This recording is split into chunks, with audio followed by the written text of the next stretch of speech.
As a former ambassador said, that we're focusing on the needs, particularly of the most left behind community, the African American community.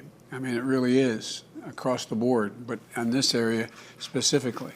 As I might add, are the Latino communities being left behind, not as much, but similarly, and Pacific Islanders. So there's a lot of work to do, and that's why we want to talk to you, is to see whether we're headed in the right direction. Again, I'm going to go back to the whole question of equity.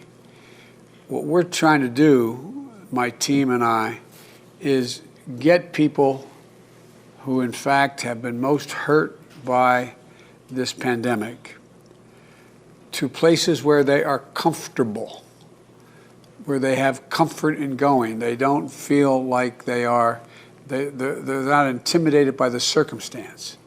And they're usually, they're used to going to their grocery store, they're used to going to their drugstore or pharmacy. They're used to doing those things.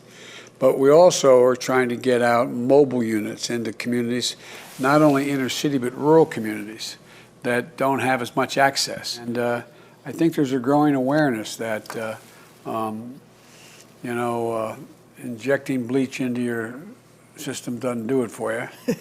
And I'm being, think about all the ridiculous things. And there is online still, there are those who are the vaccine deniers, yeah.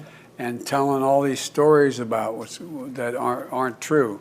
It's all, we're an administration that thinks science matters. Science matters.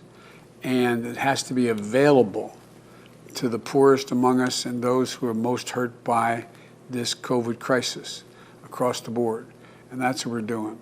You have any questions for me?